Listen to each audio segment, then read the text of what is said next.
Bonsoir Manon Le Breton, merci d'être avec moi. Enchantée. Et merci d'essayer de tenter avec moi de comprendre ce qui fait que les gens ont certaines idées politiques et pas d'autres, et inversement. Voilà.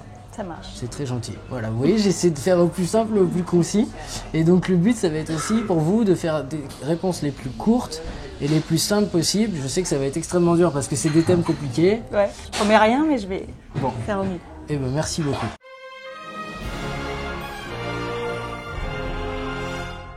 Donc l'idée, c'est de comprendre votre construction éthique et politique, c'est-à-dire comment vous êtes construit avec des idées de bien et de mal, et comment vous avez mis ça dans la politique et pourquoi ça vous donne envie de défendre certaines idées plus que d'autres, tout simplement. Pour redire la même chose de manière plus compliquée. Donc vous avez été, je le rappelle quand même rapidement, membre de la France Insoumise, vous êtes présenté sur la liste de la France Insoumise de la France Insoumise aux élections européennes, je vais y arriver. Et vous avez été aussi co-responsable de l'école de formation insoumise avec Thomas Guénolé. Donc on va essayer de voir rapidement ce que vous considérez comme le bien et le mal, mais dans votre vie de tous les jours, sans trop intellectualiser. En tout cas, si vous n'en avez pas l'habitude, c'est pas le moment de le faire. Est-ce que vous avez des exemples? Non mais merde, c'est horrible de dire ça. Ça fait genre, vous réfléchissez pas. C'est pas du tout ce que je voulais dire. C'est sur ces questions-là. Est-ce que vous auriez pour nous, pour commencer, pour se mettre en jambe, des exemples d'une chose que vous considérez vraiment mauvaise et d'une autre chose que vous considérez vraiment bonne? Alors, très compliqué comme question quand même. Oui, je suis bien d'accord. Je suis tout à fait d'accord. Après, c'est des exemples que je vous demande, ouais. Hein, pas des thèses. Donc ça va.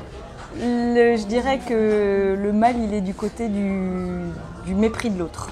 Ok, toujours. Mépriser l'autre. Okay. Mais ouais, ne pas respecter la personne en l'autre. Ok. Et le bien? Du coup, c'est... Respecter l'autre. C'est trouver le moyen de traiter l'autre d'égal à égal, toujours. Donc pour vous, comme le mal et le bien est beaucoup en rapport déjà avec la collectivité, comment on se comporte par rapport aux autres. Ça, c'est très important pour vous. Ouais. Ok, on en reparlera, c'est très intéressant. Est-ce que je peux vous demander pourquoi? Est-ce que vous savez d'où ça vient? Je pense que ça fait partie de ce qu'on m'a inculqué dans mon éducation, y compris par l'exemple. C'est-à-dire, par exemple, j'ai été amenée dans mon enfance à aller à la rencontre de gens qui étaient en apparence très différents de moi, qui étaient dans des cultures très différentes. J'ai passé quelques années de mon enfance en Tunisie, par exemple, et mes parents m'ont beaucoup amenée à aller à la rencontre de l'autre, et toujours dans un rapport comme ça, de confiance et d'égal à égal, qui fait que je suis allée vers des gens qui avaient une vie vraiment extrêmement différente de la mienne, dans des catégories sociales très très éloignées, dans des cultures différentes, etc. Et toujours avec ce souci de les considérer comme des gens qui avaient quelque chose à nous apporter, voilà, à nous apprendre. Et je pense que, par exemple, ça c'est quelque chose qui a été fondateur dans ma formation éthique. D'accord. Donc vous disiez tout à l'heure que vous ne voulez pas utiliser les autres, mais vous dites aller vers les autres parce qu'ils ont peut-être quelque chose à nous apprendre. Est-ce que c'est pas contradictoire? Ah bah non, je crois que écouter l'autre pour savoir ce qu'il peut nous apprendre, c'est pas l'utiliser, c'est pas mépriser sa personne. Pour vous, voilà, au contraire. Vous utilisez au sens de mépris. Bien sûr, il faut respecter à part entière la personne de l'autre pour considérer qu'il a quelque chose à nous apporter. D'accord. À nous apprendre. Ok. Voilà. Ok, c'est intéressant. Et vous aimez bien apprendre? Beaucoup, ouais. C'est une valeur qui est très importante. Oui. Finalement, apprendre, c'est encore plus important que les gens. Et les gens servent à apprendre. Non, les gens ne servent pas, je découvre. Voilà. Non, vraiment, c'est l'écoute aussi. Enfin, je pense que c'est quelque chose que j'aime bien faire. Je suis plus à l'aise à écouter qu'à parler, par exemple. D'accord. Bon, ça va être une super interview. Vous allez passer un super moment sur tout ça. Ok. Merci beaucoup, c'est déjà très éclairant. Donc, j'allais vous demander quelles valeurs vous guident le plus, quelles sont les valeurs qui influencent le plus vos choix politiques. Est-ce que c'est... Donc là, vous avez commencé à nous dire le respect, mais après, ça reste un peu vague du coup quand il s'agit vraiment de prendre des mesures politiques. Si demain, vous avez à écrire votre propre programme, je ne sais pas, national, qu'est-ce qui vous motivera le plus? Vous allez penser à quelle valeur en premier? pour moi, ce qui doit être vraiment la valeur cardinale, et en particulier, enfin en tout cas dans ce qui me porte actuellement, c'est l'idée que les gens puissent décider de leur avenir et que être dans le respect de la souveraineté populaire dans ce qu'elle veut vraiment dire. Et tout ce qui va bafouer cette dignité-là, cette dignité politique, me semble à combattre. Ok. Pour vous, le plus important, c'est finalement qu'il y ait une reconnaissance aujourd'hui, alors que les gens sont instruits, d'une forme d'intelligence collective qui doit supplanter l'espèce de vieux modèle qu'on a depuis très très longtemps, qui sont des élites qui gouvernent. Parce que finalement, même en Grèce, les esclaves ne votaient pas. Donc il y avait une immense majorité qui ne votait pas ni rien. Donc qu'on aille vers Puis même, c'était une démocratie représentative aussi. Donc aller de plus en plus vers une démocratie non représentative. C'est ça? Alors, je sais pas si ça veut dire... Le plus proche des volontés du peuple. En tout cas, il ne faut certainement pas qu'une démocratie représentative soit en contradiction avec l'intervention directe et que le pouvoir effectif soit in fine dans les mains du peuple. D'accord. Alors si la démocratie représentative échoue et qu'elle devient une démocratie délégative, ce qui est évidemment ce qui est en train de se passer chez nous et dans beaucoup d'autres pays. Vous dites ce qui est en train de se passer, c'est pire qu'avant pour vous? Je pense qu'on va chaque fois un peu plus loin. Oui. On passe un cran supplémentaire dans l'idée que les citoyens sont là pour mettre un bulletin dans une urne et qu'ensuite on ne leur demande plus leur avis. On a mandat pour faire, y compris ce qu'on avait dit qu'on ne ferait pas, enfin c'est quand même ce qui est en train de se passer à l'heure actuelle, y compris ce que une grosse majorité du pays déclare ne pas vouloir et on y va quand même. Ça, c'est quelque chose, à mon avis, qu'il faut absolument se débarrasser parmi les vieilles habitudes en politique qui s'encrassent. Donc là, j'ai très envie de vous demander pourquoi, mais je fais exprès de ne pas poser de questions d'actualité parce que c'est pas l'objectif de mes interviews et il y a beaucoup de gens qui s'occupent déjà très bien de ça. Donc du coup, moi, ce que j'ai envie de vous demander, c'est pourquoi c'est une valeur si importante pour vous, en fait? Ça vous paraît tout naturel? Ça vous paraît tomber sous le sens? Peut-être parce que j'ai été beaucoup témoin de situations, de gens, de populations qui se sont sentis dépossédés de cette souveraineté-là. D'accord. Qui se retrouvent dans une situation d'être justement exploités par une caste politique qui se sert d'eux comme un pur moyen. Et qui ne donc on en revient ici à cette idée que personne ne doit être un moyen, et donc le respect des personnes passe aussi par l'autodétermination. Absolument. Vous mettez dans le respect beaucoup de choses, c'est quelque chose au sens très large. Oui, mais je pense que le respect de la personne en politique a cette conséquence-là. D'accord. Pourquoi ? Parce que... Pourquoi l'autodétermination, finalement, c'est quelque chose qui fait qu'on respecte l'humain? Parce que c'est la question de la liberté qui est liée à la personne, à l'individu, et aux citoyens, parce que là, on parle de la liberté politique. Je pense que le mot de citoyen n'a pas de sens si on déconnecte de la liberté de décider pour soi. Mais quand on dit qu'en démocratie représentative, on vote et donc on décide pour soi, mais en déléguant à quelqu'un d'autre. Sauf si la personne pour qui vous votez fait autre chose que ce pour quoi il était mandaté, par exemple. Ou considère qu'il n'a pas de mandat. Qu'il a toute légitimité à faire n'importe quoi parce qu'il est élu et sans se poser plus de questions. C'est un autre problème, d'accord. Mais donc, cette histoire de pourquoi, je suis d'accord que c'est très difficile. Je suis moi-même en train de me dire, mais pourquoi tu dis pourquoi à ça? Mais je pense qu'il faut s'y obliger à dire le maximum pour que ce soit intéressant. Pourquoi l'être humain devrait se déterminer politiquement, même dans toutes les questions, même dans le détail en fait? Pourquoi est-ce que ça manque au respect, ça? En fait, je pense que c'est pas tellement l'idée de pouvoir décider de tout, même dans le détail. D'accord. Donc, si dans l'absolu, ça devrait pas poser de problème. Mais c'est surtout qu'à l'heure actuelle, ce qui se passe, c'est que justement, on ne peut plus décider de rien. Et que la cohérence, elle est là. Elle est que petit à petit, tout nous échappe. Et que on est dans tous les domaines, on finit par nous répondre qu'il y a des gens compétents, des experts qui vont décider à notre place parce qu'ils savent mieux, etc. Et en fait, en construisant une société sur ce modèle-là, on s'exonère complètement de donner les moyens petit à petit aux gens d'être en capacité de décider pour eux, d'avoir connaissance des problématiques, d'avoir les moyens de réfléchir et de penser par eux-mêmes et de décider ce qui est bon pour eux. Rien ne peut légitimer qu'à un moment donné, des gens extérieurs décident pour la majorité. Pourquoi ?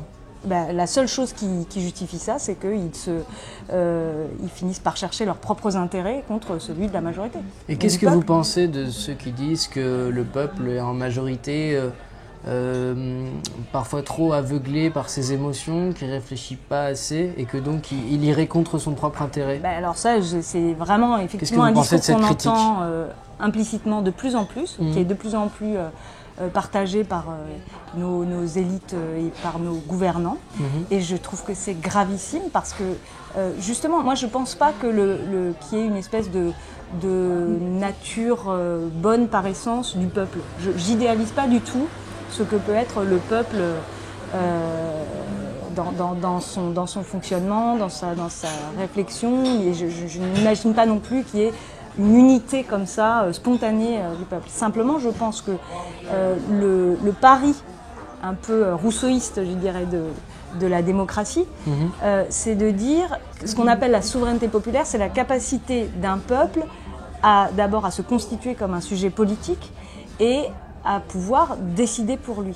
Or, si on se dédouane de cet impératif-là, ce qui se passe, c'est qu'en fait, petit à petit, il y a ce qu'on a pu appeler la sécession des élites, et une petite portion de la nation va se mettre à décider pour ce qu'elle estime bien, en général pour elle, pour cette portion, sans plus avoir à l'esprit la volonté générale.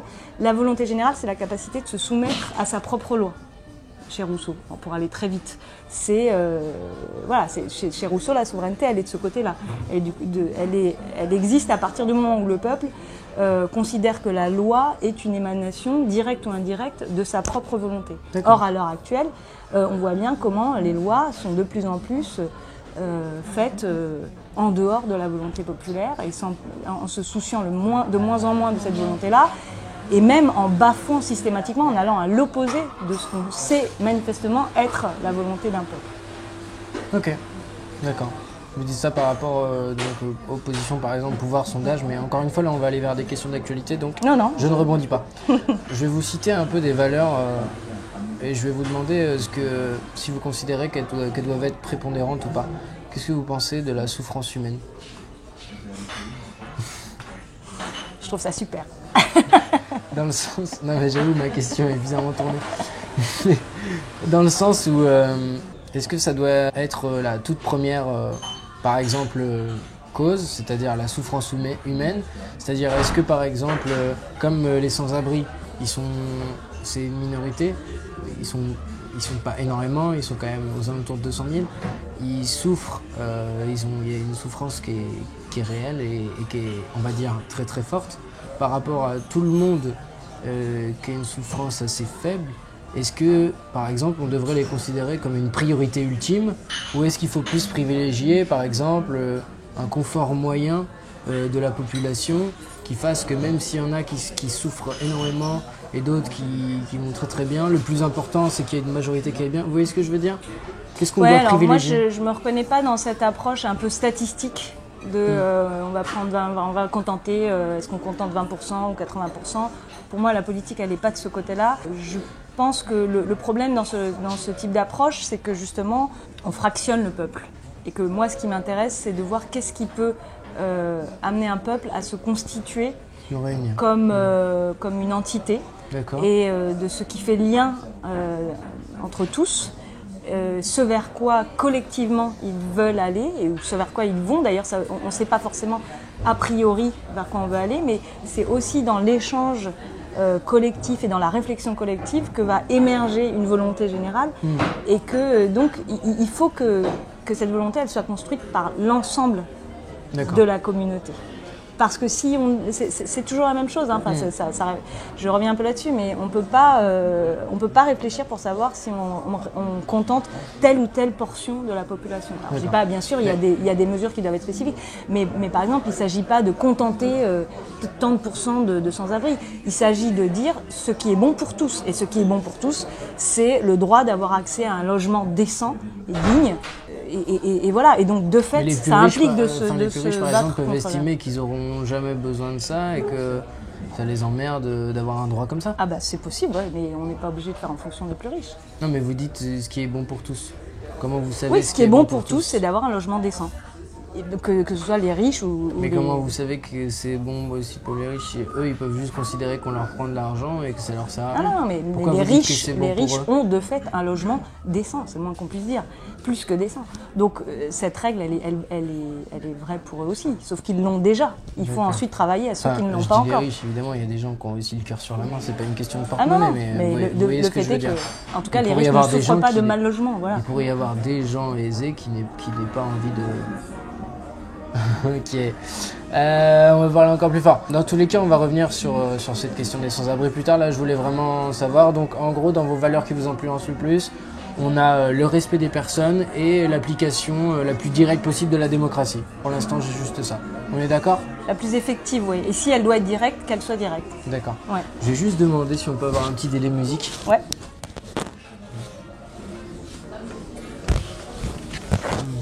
Ok. Pardon.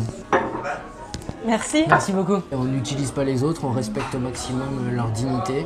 Ça reste des choses qui sont un peu floues pour moi. C'est-à-dire, j'ai du mal à voir d'où elles viennent.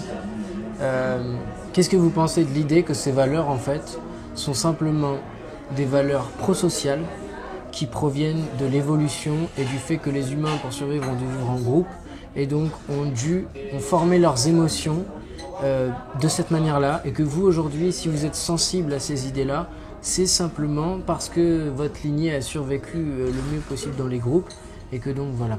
Est-ce qu'on ne pourrait pas enlever l'idée de bien et de mal du coup, et se dire qu'en fait c'est tout simplement pour la survie des groupes. Voilà, une approche totalement darwiniste. Qu'est-ce que vous pensez de cet argument-là qui... Parce que sinon, comment justifier les valeurs prosociales? Comment dire que les valeurs prosociales sont le bien? Pourquoi? C'est surtout, est-ce qu'à l'heure actuelle, notre société nous donne l'image d'une société qui aurait fait triompher ces idées-là? Je ne suis pas sûre. Ne posez pas une autre question. Non, mais c'est ça. Non, mais parce que du coup, si la conséquence logique de votre théorie, ce serait qu'à l'heure actuelle, l'idée dominante, ce serait de respecter au maximum ce qui fait le lien social. Or, mais c'est pas l'idée forcément dominante dans les médias. Dans une approche darwinienne, ça serait ça. Mais dans l'opinion, non. Ça voudrait dire qu'elle aurait gagné, cette idée-là. On montre parfois les gens les plus caricaturaux parce que c'est distrayant. C'est ça dans les médias, il y a ce qui est distrayant. Oui, mais les idées qui sont au pouvoir en ce moment, celles qui ont emporté la bataille politique, elles ne sont pas de ce côté-là, malheureusement. Je suis pas elles certain. sont probablement majoritaires dans la population et dans la société. Je ne suis pas certain de ce que vous dites, parce que par exemple, moi j'ai beaucoup écouté Jean-Luc Mélenchon et Emmanuel Macron, et il y avait une différence énorme entre les deux. Je ne parle pas du tout de programme, je parle juste des mots.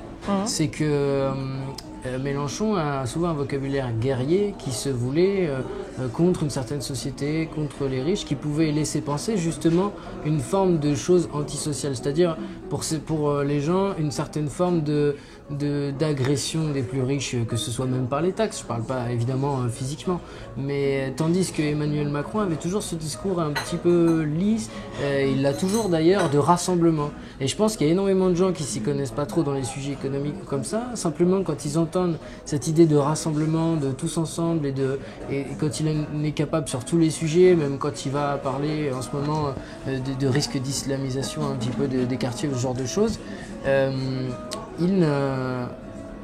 il part toujours et encore de rassemblement, il prend énormément de pincettes, vous voyez ce que je veux dire?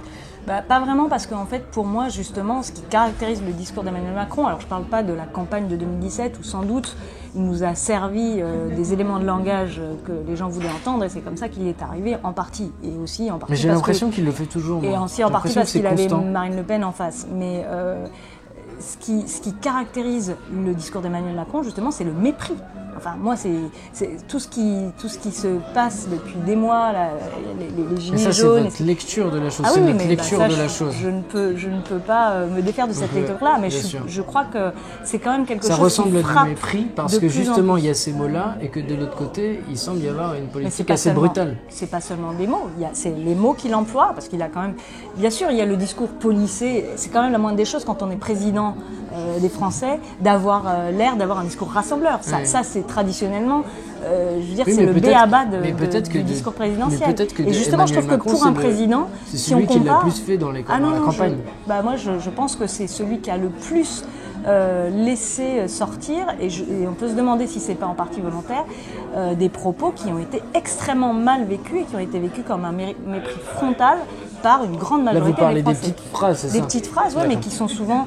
Mais ça, c'était moins calculé. C'est une question qu'on peut se poser. Si ce n'était pas calculé, ça n'empêche pas la force de ce qu'elles traduisent. Moi, je me suis un peu intéressée, je m'intéresse pas mal à la psychanalyse, et je sais très bien que c'est pas forcément le discours, le centre du discours qui en dit le plus, mais c'est ce qui nous échappe justement. Donc si ça lui a échappé, c'est pas forcément qu'il croit moins. Par ailleurs, je me demande si de plus en plus il n'y a pas aussi une stratégie d'afficher un mépris qui donne des signaux à une partie de la population qui se reconnaîtrait dans ce mépris-là. Macron comme le disent beaucoup de commentateurs depuis un moment, qui se droitiserait, qui serait passé progressivement d'un électorat centre-gauche à un électorat centre-droit, vous parlez de ça ? C'est certain. D'accord. On a échoué, on a parlé d'actualité. Éloignons-nous-en vite avec le monde économique et la finance pour vous actuellement. C'est très exotique. Est-ce qu'on est dans un monde économique et financier idéal, et sinon que devrions-nous changer à votre avis ? Non, alors sans surprise, je ne considère pas qu'on est dans un monde financier économique idéal.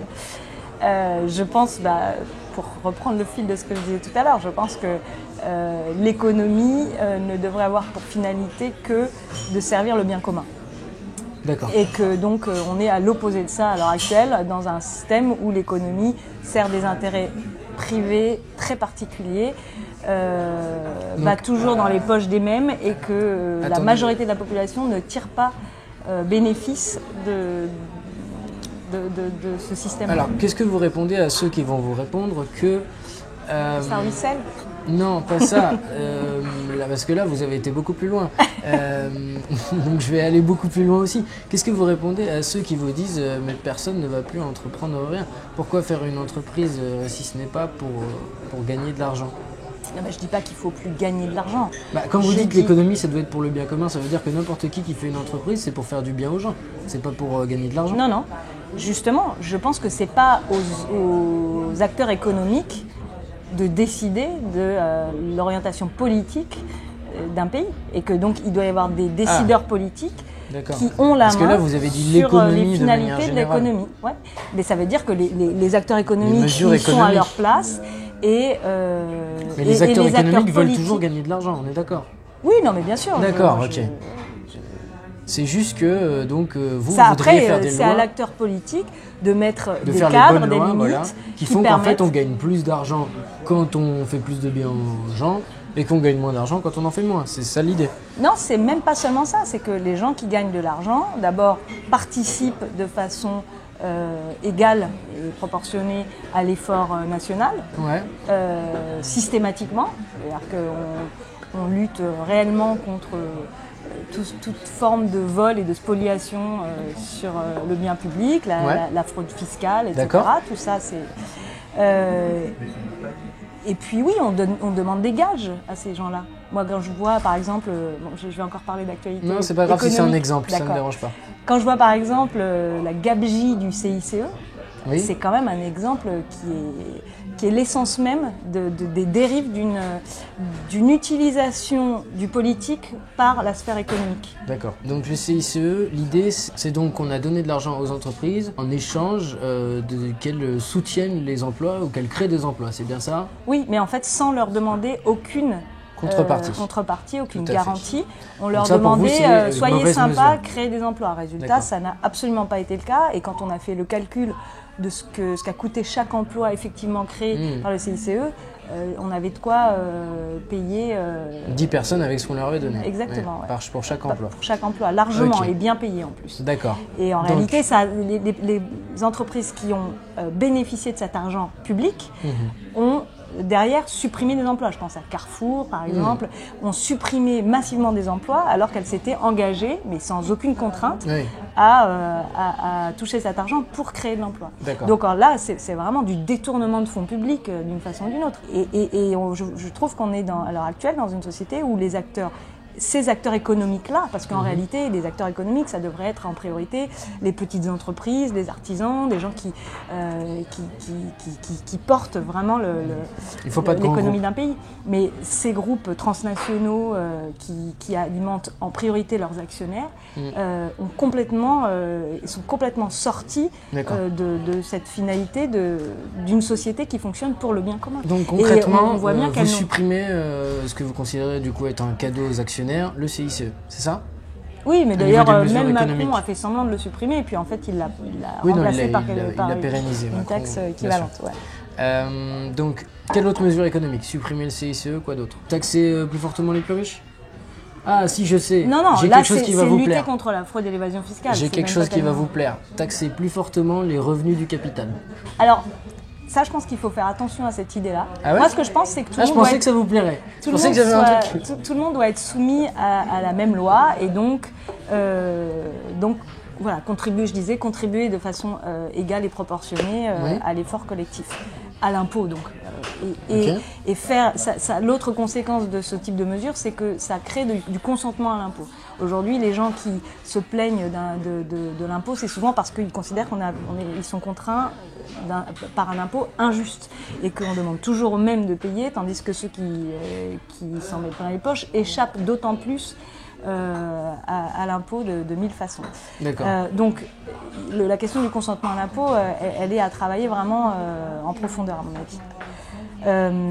La question de taxer le capital, je pense qu'il faut faire attention avec ces mesures-là parce que moi en tout cas, la société idéale telle que je l'imagine doit le moins possible se rendre dépendante et tributaire des revenus du capital. Je crois que l'objectif d'une société juste, ça doit être justement de sortir le plus possible du capitalisme. Mais qu'est-ce qu'on fait alors? On exproprie les grands propriétaires?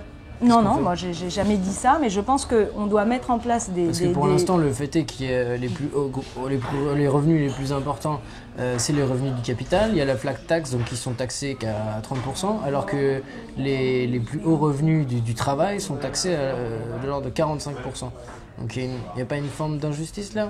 Non, mais bien sûr, après il faut rendre les choses plus égales, plus égalitaires.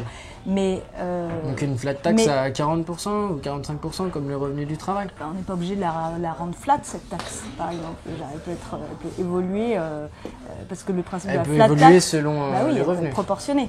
C'est la flat tax, c'est ce qu'elle est plate. Donc on ne va pas au-delà d'un certain une imposition par palier comme l'impôt sur le revenu. Ça vous plairait plus? Bah oui, déjà la suppression de l'ISF, moi j'étais pas spécialement pour, par exemple. D'accord.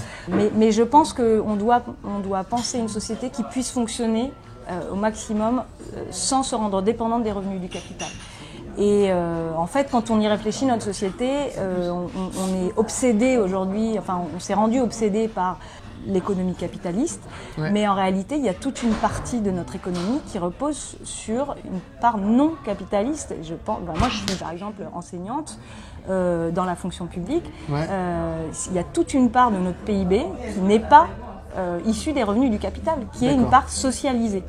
Et je crois qu'on doit recommencer à travailler cette idée-là, d'autant plus qu'elle a été mise en place dans une France qui était exsangue au lendemain de la Seconde Guerre mondiale, qu'on ne peut pas dire que la France roulait sur l'or quand elle a mis en place tout un tas de fonctionnements, la sécurité sociale, etc., qui sont des revenus hors capital.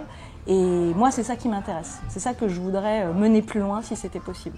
Par exemple, l'idée d'une sécurité sociale alimentaire qui a été portée par un truc qui s'appelle Réseau Salariat. Je ne sais pas si vous connaissez Bernard Friot, par exemple. Non, je connais pas. Moi, c'est quelque chose qui m'intéresse beaucoup. Et c'est l'idée de créer une cotisation. Donc, la cotisation, c'est quelque chose de tout à fait juste et égalitaire, puisque c'est une façon de mettre au pot commun. Après, bien sûr, il faut calculer qui cotise quoi, mais je rappelle qu'au départ, la sécurité sociale, elle échappe totalement au contrôle de l'État et du budget de l'État. c'est quelque chose qui s'est monté à côté et avec les revenus des travailleurs et géré par les travailleurs. Eh bien, le réseau salarial imagine quelque chose d'équivalent où on contribuerait par une cotisation alimentaire et on serait et quoi qu'il arrive, on aurait à manger tout le temps. On aurait en retour des chèques alimentaires qui pourraient être retirés auprès de tels producteurs, enseignes. Et évidemment, le rôle de l'État, là, ou du décideur politique, ce serait de décider qui bénéficie, qui va être le guichet de ces chèques alimentaires. Donc, par exemple, des produits locaux. Produits localement, en bio ou respectueux de l'environnement, etc. Donc en plus, évidemment, ça ouvre sur quelque chose qui est vertueux au niveau écologique et ça permet à tout le monde d'avoir un minimum pour se nourrir correctement. Quand on parlait de dignité tout à l'heure, le droit au logement, l'accès à une alimentation qui soit pas seulement pouvoir survivre, mais qui soit aussi de qualité pour tous. Parce qu'aujourd'hui, on sait bien que... Et là, on va vous répondre que vous allez augmenter le coût du travail et diminuer du coup le nombre d'emplois en France parce que vous allez baisser la compétitivité de la France. Oui, mais en fait, le coût du travail, on n'a pas cessé de le faire diminuer. Les cotisations, là, on a diminué les cotisations patronales de façon... exponentielle depuis quelques décennies. Et moi, je pense qu'on ne devrait pas être fataliste là-dessus. On doit pouvoir rétablir une cotisation salariale et patronale. Alors, les salariés, globalement, payent ce qu'ils ont à payer. Par contre, les cotisations patronales ont énormément été diminuées. Et alors, il y a peut-être au niveau des petites entreprises des choses à ajuster, mais sur des entreprises comme Carrefour ou ce genre de grosses boîtes, j'ai aucun complexe à dire qu'on doit rétablir des cotisations. Donc ce serait une sécurité donc du coup sociale alimentaire par les cotisations patronales. Non, mais ça veut dire qu'il faut rétablir des cotisations patronales qui soient donc ce serait sinon donc à la hauteur. Pour les adhérents, une mutuelle au début une mutuelle. Non, une sécurité sociale, c'est pas la mutuelle. Donc pour tout le monde. Ouais, pour tout le monde. Obligatoire. Comme la sécu santé. Donc en cotisation salariale et patronale. Exactement. D'accord. Qui est en fait du salaire socialisé. Enfin, c'est une partie du salaire, les cotisations. C'est pour ça que, voilà, aujourd'hui, quand on nous dit qu'on va supprimer les cotisations salariales pour nous faire plus de pouvoir d'achat, en fait, tout le monde commence à comprendre qu'on se fait avoir dans cette histoire. D'accord. Voilà. Vous y connaissez un petit peu en finance ou pas du tout? Je crains que pas assez, mais allons-y, voyons. Est-ce qu'il y aurait des choses à changer au niveau de la finance? Parce certains disent, et on a un peu l'impression qu'on va un peu crise sur crise. Est-ce qu'il y aurait des choses pour empêcher que ça arrive? Est-ce qu'on manque de quelque chose dans le monde de la finance? Évidemment, enfin, là, je pense que c'est clair. Je crois que justement, il s'agit de définanciariser l'économie, de donner le moins de place possible à cette finance spéculative qui fonctionne de façon totalement et de plus en plus déconnectée de l'économie réelle, qui sert à générer des bénéfices pour générer de nouveaux bénéfices pour des gens qui ne réinvestissent plus et qui investissent de moins en moins dans l'économie réelle. Tous les chiffres le montrent. On a une diminution phénoménale de la part du PIB qui revient dans l'économie réelle et dans l'investissement et dans le travail, et qui part toujours plus vers les bulles spéculatives, vers les profits financiers. Donc il faut de toute façon, d'une façon ou d'une autre, contraindre le monde économique, les acteurs économiques, de façon à ce que le cercle vertueux soit réenclenché. Donc par exemple, obliger les banques et les gens à investir dans l'économie réelle?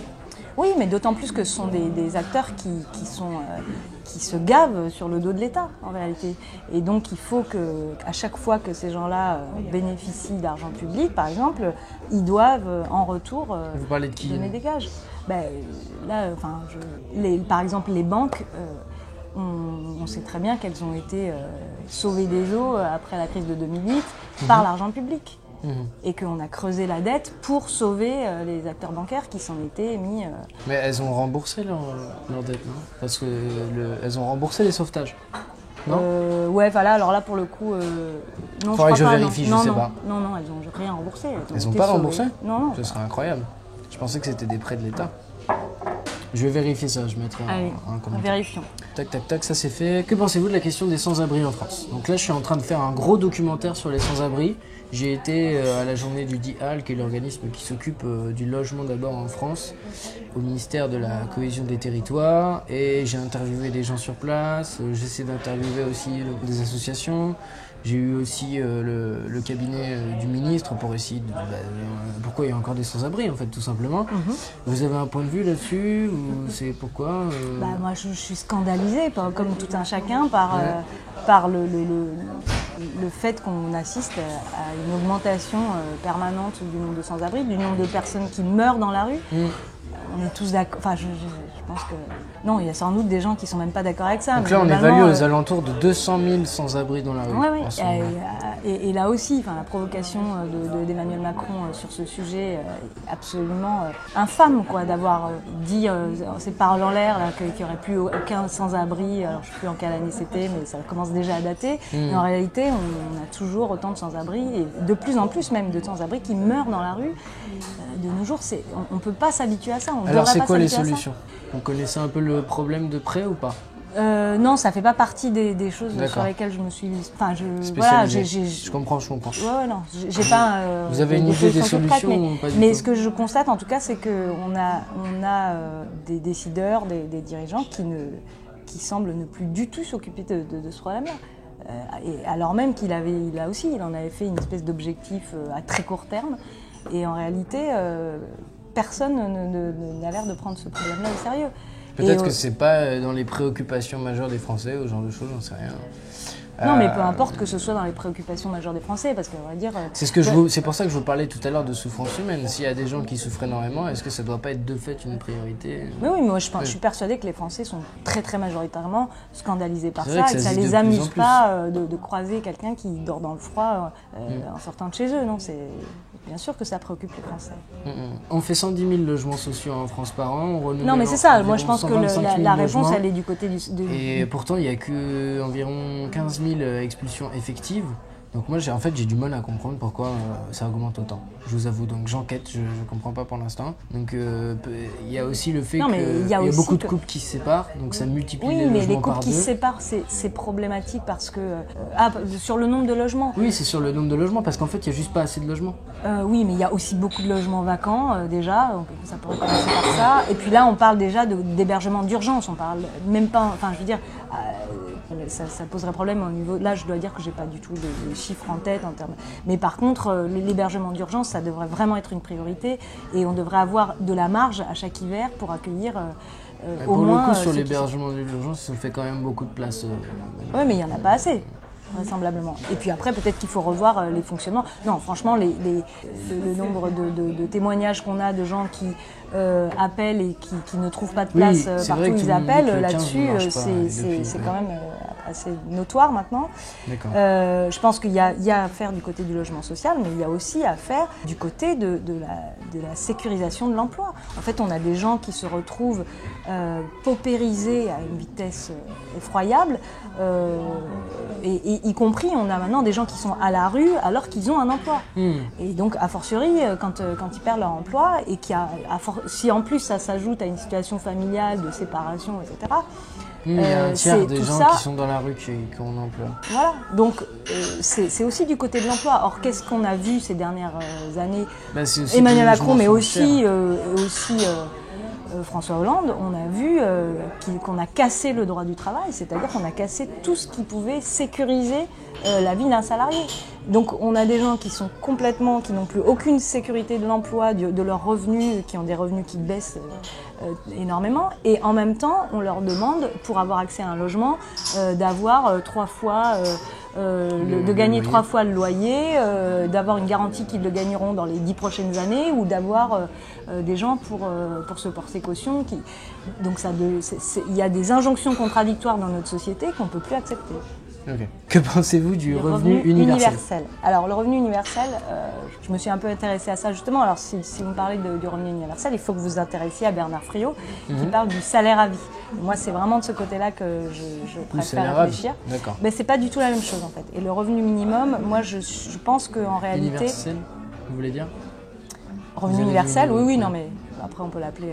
Mais le revenu universel, l'idée de donner comme ça une espèce d'allocation à tous, qui en général ne permet pas de vivre décemment. C'est un complément. Je pense qu'à l'échelle macroéconomique, ça donnerait quelque chose comme une exonération pour les employeurs de payer un salaire décent. Et je pense que c'est pas vers ça qu'il faut aller. C'est-à-dire qu'à partir du moment où tout le monde touche 800 €, par exemple, les patrons pourront dire écoutez, moi je suis obligé de vous baisser parce que vous comprenez, c'est la crise ou je ne sais quoi, on n'a pas assez. Mais par contre, vous avez vos 800, donc si on compte, un peu comme les allocations logement, peuvent servir de compensation à l'augmentation du loyer en réalité et de moins en moins vous voyez, enfin les propriétaires vont augmenter le loyer en fonction dans les zones très tendues. Voilà. Donc je pense que c'est vraiment quelque chose qui est un cercle vicieux et qui d'ailleurs est souvent défendu par des gens qui ne sont pas spécialement des humanistes et qui voient un intérêt financier. Qu'est-ce que vous pensez de l'argument de ceux aussi qui disent que ça va tout simplement amener de l'inflation puisqu'on le donne à tout le monde? Oui, ça va. Il vaut mieux le donner qu'aux plus pauvres. Ça va dans le même sens. Moi, bon voilà. Après, je pense que là, j'aurais du mal à résumer ça ici, mais la proposition de Bernard Friot qui parle lui de salaire à vie, c'est le réseau salarial dont je parlais tout à l'heure. Ouais. C'est quelque chose qui prend du temps à intégrer et à comprendre, mais c'est une proposition beaucoup plus sérieuse et qui a des fondements politiques et philosophiques qui me correspondent beaucoup plus. Et c'est justement l'idée de sortir les salariés du chantage à l'emploi. D'accord. Et de sortir les revenus du capital, en fait. De revenir le plus possible vers des revenus qui soient hors capital, comme c'est le cas actuellement, par exemple, pour les fonctionnaires ou pour la sécurité sociale. Voilà, on va vers ça. Mais là, je ne m'engagerai pas dans un exposé là-dessus. Mais j'invite les gens à aller voir des conférences, par exemple, qui sont en ligne de Bernard Friot. Ça mérite d'être connu. Ouais. Ok.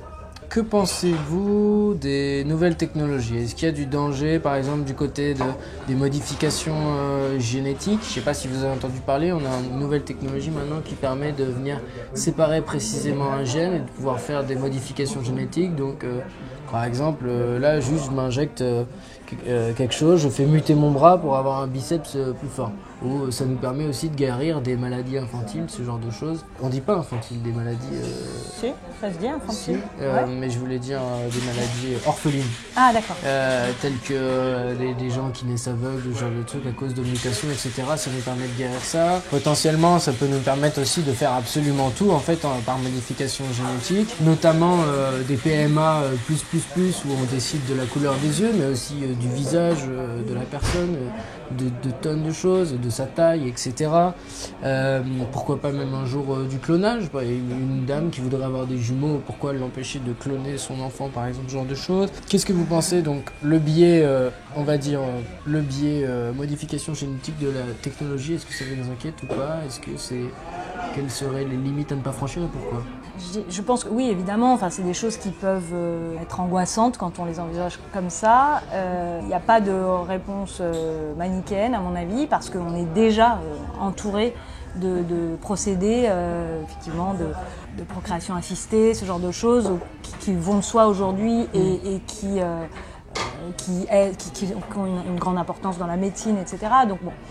Il ne s'agit pas de revenir à un état archaïque de ce genre de technique. Par contre, il me semble aussi qu'effectivement, c'est comme tous les progrès techniques, le progrès en soi, technologique, n'est pas un bien en soi. On parlait du bien et du mal tout à l'heure. C'est pas un bien en soi. Et il faut qu'on ait des organes de contrôle et de réflexion, là, pour le coup, philosophique. Soi, où est le mal? Je pense que... Où est le mal de... En tout cas, par exemple, il me semble qu'il faut... Une des dimensions de ce que c'est que l'humain est aussi du côté de la finitude. Et que on doit se garder à un moment donné de... Oui, on n'a pas parlé de l'immortalité, par exemple. Ben voilà, donc je pense que l'humain se définit en partie par cet état de finitude et que tout ce qui va lui raconter qu'il peut...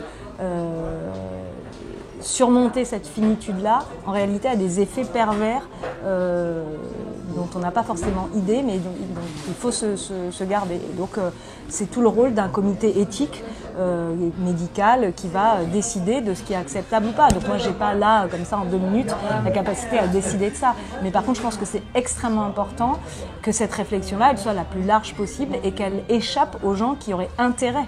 Il parle par exemple aux labos pharmaceutiques, enfin, qui intérêt à ces évolutions-là. Peu importe les conséquences. Ouais. Ok. Est-ce que les nouvelles technologies sont aussi par exemple une menace pour les libertés individuelles?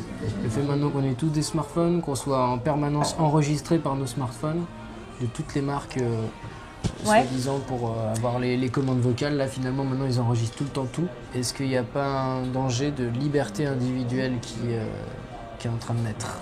Moi je pense que société. Certainement, bien sûr il faut s'interroger là-dessus. Ce que je constate quand même, c'est que le plus grand danger à l'heure actuelle, il ne me semble pas venir des technologies en soi, mais d'une certaine approche politique qui va vers l'hypersurveillance. On voit là par exemple... Actualité. Bah oui, je suis désolée. Oui. Non, c'est pas grave. Non, mais bon, comment il y a des décisions politiques là qui, en se saisissant de tel ou tel prétexte, vont aller vers de plus en plus de surveillance, d'accès aux données personnelles. Et dans tous les domaines, là, je pense aux décideurs politiques, mais par exemple, ça fait partie du débat sur les compteurs Linky. Et qui ont été épinglés récemment parce qu'il y a quelque chose qui n'est pas assez clair justement dans l'accès aux données et ce qu'ils en font. Bon, donc il y a aussi des décisions politiques et économiques sur le fait notamment le fait qu'ils prennent la consommation à la demi-heure, ce genre de choses, ou même aux 24 heures. Et donc on sait quand les gens sont chez eux, ouais, est-ce qu'ils quand utilisent, est-ce qu'ils consomment, quand est-ce qu'ils sont chez eux, etc. Je pense à la reconnaissance faciale qui est en train d'être et conserver les données trop longtemps aussi. Voilà. Ouais. Donc ça, c'est des décisions politiques. Et encore une fois, pour moi, la solution, enfin, la solution ultime, in fine, elle est toujours du côté de la politique. D'accord, sauf que si on laisse quand il y a des on... GAFA comme Google qui fabriquent des portables par exactement. exemple et qui nous enregistrent en permanence, où est la solution politique? L'idée que les GAFA décident de tout parce qu'ils échappent à toutes les règles et toutes les contraintes, que ce soit financières ou éthiques. Moi, je pense qu'on ne peut pas faire une société en admettant cette idée-là. C'est vraiment c'est un vice fondamental du règlement social à l'heure actuelle. Ouais. Ok, d'accord. Santé publique, est-ce que vous pensez que le coronavirus est bien géré? Alors, quand je vois que notre ministre de la Santé aussitôt était... Vous avez le droit de parler d'actualité pour cette question. Appelé en pompier pour aller mener la campagne à la mairie de Paris, j'ai des doutes, oui. Honnêtement.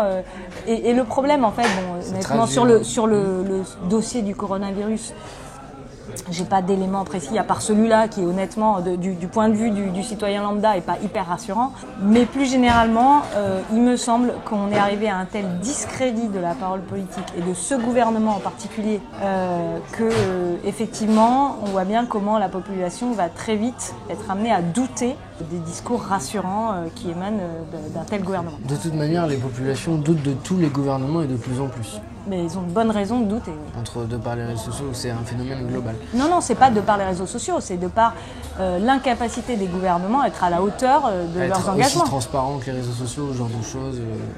Non, mais moi je parle simplement de à quel point ils utilisent la parole finit par être complètement vidée de son sens parce qu'ils disent quelque chose, ils font le contraire et c'est en permanence. Ils bafouent les droits élémentaires des citoyens et donc on finit par ne plus avoir aucune raison de croire en ce qu'ils disent. C'est simplement logique, ça fait partie des rapports humains. C'était sur le coronavirus, je vous demandais ça parce que par exemple on a cru pendant longtemps que la période d'incubation était de 15 jours, puis finalement on a appris récemment que ça pouvait aller jusqu'à 24 jours, parfois à avoir la maladie et donc à être malade et parfois à être contagieux aussi, avant même les symptômes, longtemps avant les symptômes.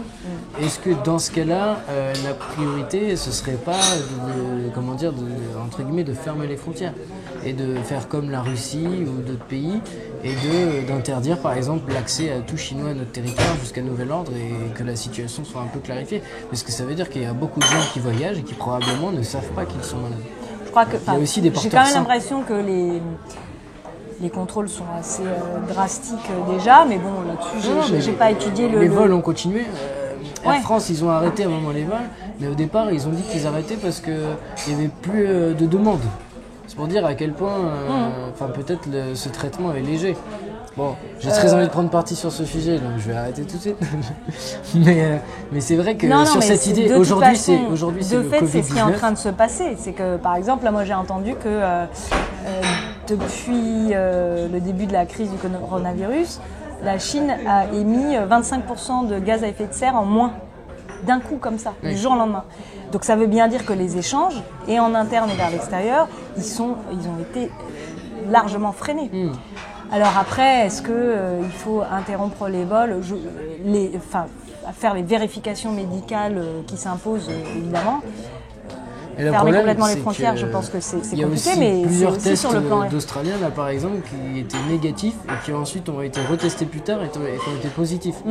En vrai, ça veut dire qu'il faut adapter la période de quarantaine. Elle est en train de nous faire un coup, mais de ouf. Non, mais là, c'était même pas la quarantaine, ils s'étaient testés négatifs.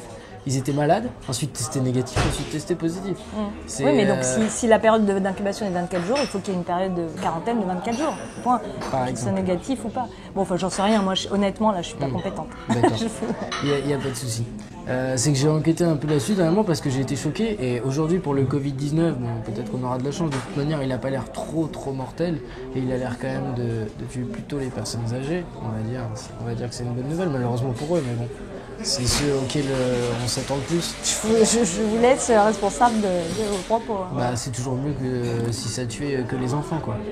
Et sauf que on pourrait imaginer un jour un virus qui soit extrêmement contagieux, qui est par exemple une période d'incubation de 60 jours, et que le temps qu'on s'en aperçoive, le monde est tellement mondialisé aujourd'hui, on s'aperçoive qu'en fait tous les continents sont déjà énormément contaminés et qu'on ne pourra rien faire, quoi. Parce que je crois que notre politique aujourd'hui, c'est de repérer les malades et de courir après les gens qu'ils ont croisés. Ce que vous dites là, c'est que en fait, c'est une séquence qui pointe des conséquences calamiteuses de la mondialisation et de la globalisation. Et effectivement, le commerce international et les relations internationales... J'ai pas dit que c'était calamiteux, mais c'est un danger en tout cas. C'est génial de pouvoir voyager. Ce qui est dommage, c'est que ça pollue. Oui, non, mais pouvoir voyager, c'est pas ça la mondialisation et la globalisation. Là, je parle des échanges commerciaux, des interdépendances commerciales. Là, c'est des voyages d'humains. Oui, mais en réalité... C'est pas les voyages, c'est pas les gros cargos commerciaux. Si la Chine a tellement, s'est rendue tellement... ce qui fait que c'est problématique, c'est que la Chine s'est rendue au niveau du commerce international totalement centrale, en fait. Elle est à l'heure actuelle, et elle a verrouillé aussi la dépendance internationale à son égard. Tout le monde a été bien consentant, elle avait de la main-d'œuvre pas chère, et puis c'est tout. Oui, non, mais c'est une façon de verrouiller, et du coup, on s'est rendu totalement dépendant d'un pays qui aujourd'hui représente un danger via ce coronavirus. Moi, je pense qu'il faut qu'on arrive à se poser la question des conséquences néfastes de la globalisation. Ça sera peut-être une occasion de le faire, mais il y en a plein d'autres. Sur le plan environnemental, c'est absolument catastrophique aussi ce que ça génère. Il y a eu des maladies aussi avant ça. Il y a eu la peste bubonique, il y a eu la grippe espagnole. Oui, mais il n'y avait pas les mêmes échanges mondiaux qui faisaient que ça... Enfin, il y en avait, mais pas avec la même intensité. La grippe espagnole, à la fin de la guerre, quand les soldats sont rentrés chez eux, c'est une estimation de 1 milliard de personnes qui ont été contaminées et 100 millions de morts. 100 millions de morts, la grippe espagnole. Plus que les deux guerres. C'est pas nouveau comme problème, simplement. Il y a une telle circulation là qu'aujourd'hui, ça pose des problèmes à une échelle beaucoup plus large encore. On voit bien comment là, le monde entier est suspendu à l'évolution de ce virus. Donc c'est quand même nouveau. Ça va au-delà de la grippe espagnole. Si ça peut nous conduire à reproduire un peu localement. De toute façon, moi, je pense qu'on doit d'urgence relocaliser les productions et donc restreindre la portée des échanges. Ça ne veut pas dire qu'il ne faut plus avoir aucun échange avec la Chine, mais qu'il ne faut pas qu'on soit totalement dépendant de ça. C'est encore une question de souveraineté. La souveraineté alimentaire, tout ça, c'est capital pour les sociétés. De par votre formation et votre métier, il me semble que vous avez été donc enseignante.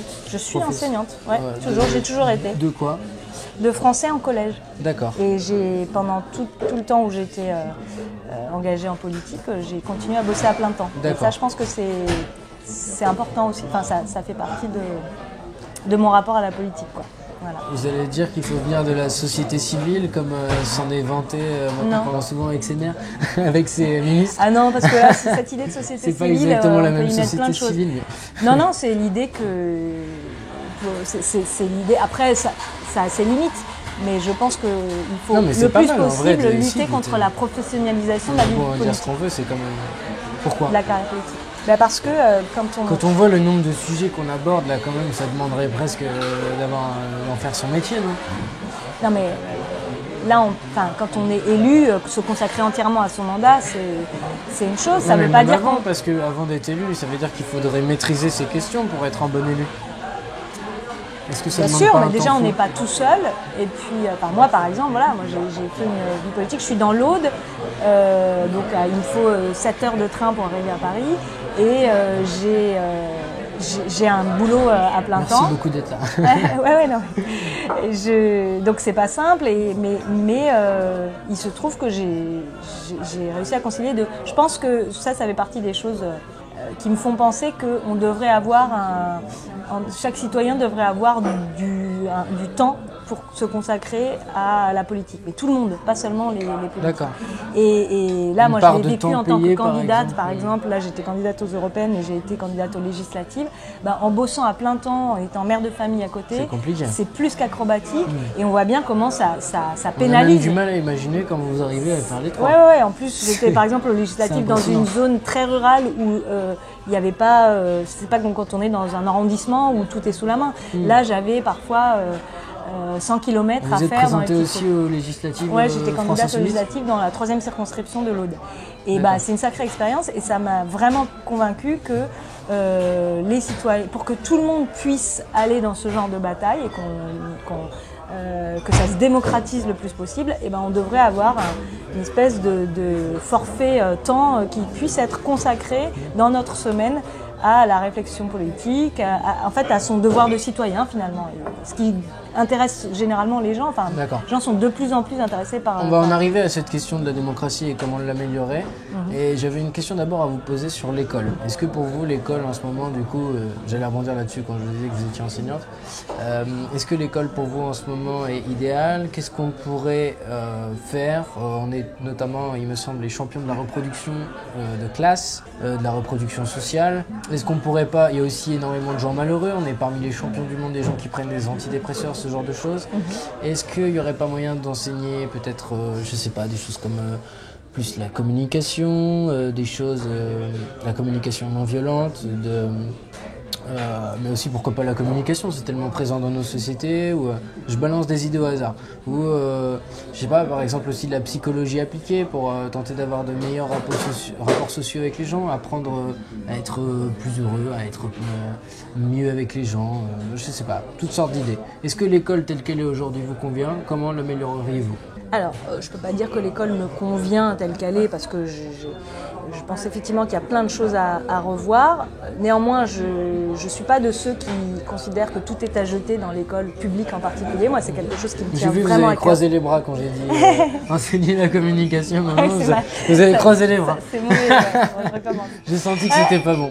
J'ai senti que c'était pas bon pour moi. Non, c'est pas ça. Moi, pourquoi pas, effectivement, apprendre une communication non violente. Ça ne peut avoir que des effets bénéfiques et très bien, mais je ne sous-estime pas ce qui fait que les échanges deviennent violents. Et que, alors par exemple, moi je suis enseignante en collège, donc j'ai pu enseigner en banlieue parisienne, je suis maintenant dans une zone rurale. Ce que je constate, c'est qu'en général, la violence des relations entre les collégiens, elle est vraiment très directement liée à une situation sociale. Et que des gamins qui sont dans des situations familiales très tendues, qui ont des parents qui n'arrivent pas à leur payer la cantine sans avoir à compter les sous, qui sont dans des situations financières comme ça extrêmement difficile. Tout ça, évidemment, enfin je veux dire, un adulte connaît ça aussi, ces tensions-là, on les garde, on les rentre, et puis à un moment donné, ça sort. Et ça, c'est inévitable, et c'est pas en apprenant... Enfin, il ne suffira pas en tout cas de dire on va faire de la psychologie appliquée, de la communication non violente pour régler ce problème-là. Donc moi, je pense que l'école, elle n'est pas abstraite pour vous, de la société, des problèmes et de richesse. elle répercute. Des problèmes de pauvreté. Je vais pas dire richesse, mais la pauvreté, ça en fait partie quand les gamins n'ont pas mangé. Moi, j'ai des élèves. Qu'est-ce qu'il faudrait faire, éduquer les parents du coup ? Mais non, attendez, je suis en train de vous dire des gens qui n'ont pas les moyens de nourrir correctement leurs pauvreté, enfants.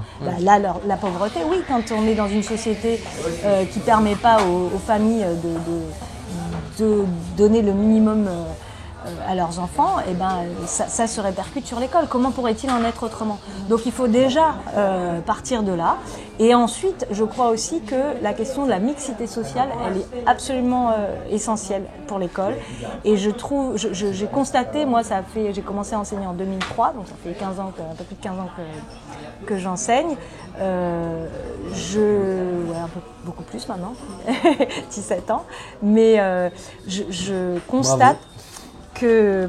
Survivante après 17 ans d'enseignement au collège, bravo. Non, mais j'y prends encore plaisir. Ce que je constate, c'est que au fur et à mesure qu'on s'est éloigné des contraintes de mixité sociale dans l'école, c'est-à-dire des cartes scolaires contraignantes, on est allé vers une ghettoisation et on a une différenciation entre les établissements. Et en plus, aujourd'hui, on a un fonctionnement qui va mettre en concurrence les établissements entre eux. Tout ça, à mon avis, c'est extrêmement pernicieux pour l'éducation. Et on n'est jamais aussi... Donc rétablir la carte scolaire, pour vous, ce serait... Ah oui, pour moi, c'est essentiel. Très contraignant, okay. Et dans le cas contraire, en fait, on va de plus en plus, ce qui se passe à l'heure actuelle, c'est que de plus en plus, les gens fuient vers le privé, parce que les établissements publics de secteur n'ont plus les moyens de fonctionner correctement et se retrouvent avec des populations qui sont plus mixtes. Et donc ça fait peur et c'est normal, parce que plus il y a de problèmes sociaux, plus la violence va être élevée. Donc tout ça se tient. Ok, très bien. Donc maintenant j'ai envie qu'on parle du RIC. Donc vous avez dit déjà que vous étiez pour. Et j'aimerais bien qu'on parle de l'idée, du coup, vous avez défendu pourquoi, etc. On ne va pas revenir dessus. Par contre, on pourrait parler du tirage au sort. Ce serait pas mieux parce que tout à l'heure, vous disiez ce serait bien que les gens aient du temps payé pour s'occuper de la politique, mais il y a plein de gens qui n'ont pas forcément envie. Est-ce que l'idée d'une assemblée citoyenne tir au sort qui fait que ça, ce serait pas... Qui ne fait que quoi ? Qui ne fait que, pendant 5 ans... voter les lois, par exemple, à la place de l'Assemblée nationale, une assemblée citoyenne, donc avec des conseillers, etc., mais qui alors ne d'abord, s'occupe que de voter les lois. Est-ce que ce serait pas mal ou alors pour remplacer le Sénat, ou j'en sais rien, moi. Moi, par exemple, le RIC, justement, pour prendre la question d'abord un peu par un autre biais, j'en profite pour dire que je me suis engagée avec les Gilets jaunes. Référendum d'initiative citoyenne, ouais, okay. Je me suis engagée avec les Gilets jaunes dès le premier acte, et je suis vraiment fascinée fascinée, c'est exagéré, mais je trouve extrêmement intéressant et c'est plein d'enseignements ce qui se passe dans cette séquence-là. Et justement, le fait que les gens en soient venus, des gens qui n'étaient pas des militants politiques, qui n'avaient pas forcément de formation politique au départ, qui souvent n'avaient jamais même participé à des manifestations, en soient venus aussi vite à s'approprier cette revendication qui est devenue totalement majoritaire du RIC, déjà en soi c'est une expérience très significative. Ça veut dire qu'il y a une capacité d'auto-formation dans la population, là, à partir du moment où elle décide de s'emparer des problèmes à pleine main, qui va très très vite, parce que c'est quand même des choses assez complexes en fait, le référendum d'initiative citoyenne. Bon, donc ça c'est une première chose. Pour dire aussi, pour revenir sur la question de la confiance dans l'intelligence populaire et collective, elle est du côté de la formation, de l'auto-formation, de l'éducation pour moi. Et c'est ça qui fait, c'est quand on donne aussi les moyens aux gens de faire ces démarches-là, qu'ils deviennent aptes à comprendre et à décider. Voilà, alors, une fois que j'ai dit ça, Redites-moi votre question. Est-ce que ce serait pas mieux une petite assemblée tirage au sort le tirage au sort. Alors, moi, je suis pas, loin d'être hostile à la question du tirage au sort, puisque par exemple, quand je militais à France Insoumise, c'est quelque chose qu'on a pas mal porté. Il y avait toujours une partie des assemblées qui était tirée au sort pour rééquilibrer, pour s'assurer qu'on ne soit pas dans un entre-soi de gens qui, d'une certaine façon, ont une forme de compétence, de facilité à parler, qui permettent d'être toujours élu, réélu, etc. Dans des verrouillages comme ça. Donc ça permet de contrebalancer certains verrouillages démocratiques et en ça c'est une bonne chose. Néanmoins, je pense qu'il y a des effets pervers, il y a des choses qui moi me gênent si on parle de quelque chose qui soit exclusivement du côté du tirage au sort. Moi, une de mes références historiques très vivantes en moi, c'est la Révolution française. Et par exemple, je me suis pas mal intéressée à ce moment en 1789 où les États généraux, les 3 États ont été réunis à la demande du roi pour mettre en place les États généraux qui n'avaient pas été réunis depuis très longtemps dans un processus qui était institutionnel, qui était plutôt piloté par la monarchie. Et à ce moment-là, en fait, ce qui s'est passé, ce qui a enclenché la Révolution, c'est le moment où les gens qui étaient, les représentants qui étaient mandatés par le tiers-État, par les assemblées locales du tiers-État, ont décrété qu'il n'était pas normal que eux qui représentaient 96% de la population ne soient qu'un tiers des représentants. Et ils ont fini par décréter comme ça un peu d'autorité, par une espèce de coup de force, que le tiers-État était la nation et qu'ils devaient eux se constituer en assemblée constituante, c'est-à-dire justement une assemblée qui va décider d'une nouvelle constitution. Donc des bases, des règles qui vont ensuite donner lieu aux lois dans leur ensemble, au système législatif. Bon. Où voulez-vous en venir? Là où je vais en venir, c'est que c'est la fameuse scène du « nous ne sortirons de là que par la force des baïonnettes ». Voilà. Qu'est-ce qui donne la force à ces gens-là de faire ce coup de force, justement, de s'imposer en disant il n'est pas normal que le clergé et la noblesse pèsent le même poids que nous alors qu'ils ne représentent rien du tout, que quelques pourcents de la population. C'est parce qu'ils étaient mandatés par des assemblées locales, des assemblées villageoises, vraiment c'était très local, chaque assemblée envoyait un représentant et ils avaient cette légitimité-là. Enfin, et ils portaient un mandat. On va partir dans ce débat, mais ça reste une révolution bourgeoise quand même. C'est surtout les bourgeois. Moi, justement, là, je suis dans d'où venaient les mandats, sur quoi ils s'appuyaient. Et s'ils ont eu la force de s'opposer à un système institutionnel profondément injuste et inégalitaire, c'est parce qu'ils avaient conscience d'être portés par ce mandat direct de gens qui côtoyaient, qui connaissaient. Donc c'est de la démocratie représentative, ça, en fait. Mais là, c'est à la fois direct et représentatif, c'est-à-dire que, justement, je vous dis, ces gens-là, ils connaissaient les gens qui leur avaient donné mandat. C'est pareil, les députés, ils connaissent leurs électeurs. Oui, alors ça reste à voir, parce que une circonscription, moi je peux vous dire, pour avoir été candidate aux législatives, on ne connaît pas l'ensemble. Oui. Après, je ne dis pas on est dans une échelle, mais je pense qu'il doit y avoir le plus possible une discussion, un débat démocratique et une assemblée à la base qui tient le représentant. Ce qui compte, c'est les forces de rappel qu'on établit, y compris dans la Constitution, pour permettre à celui qui a un mandat, le représentant, d'être sans cesse tenu et de se sentir tenu par les gens qui l'ont porté là. D'accord. Et ce qui pose problème aujourd'hui, c'est la déconnexion totale. C'est qu'ils disent « Ah bah ça y est, je suis élu, maintenant je suis dans mon fauteuil. » Du tirage au sort pendant 5 ans, alors, moi je ne pense pas que la réponse puisse être exclusivement du côté du tirage au sort. Et par exemple, mon expérience de petit élu local dans un tout petit village, avec une liste unique de gens qui n'ont pas forcément d'étiquette politique mais qui travaillent ensemble, ce que j'ai constaté, c'est que quand on arrive là et qu'on se retrouve, y compris moi, quand on se retrouve à devoir se pencher sur ce que c'est qu'un budget municipal, etc., c'est des choses qui peuvent être quand même assez complexes, pendant tout un premier temps, on a tendance à essayer de comprendre ce qui se passe. En plus, un élu municipal dans ce genre de cadre, on n'est pas payé, c'est complètement du bénévolat, donc il faut prendre le temps de se pencher sur les choses, tout le monde ne le fait pas.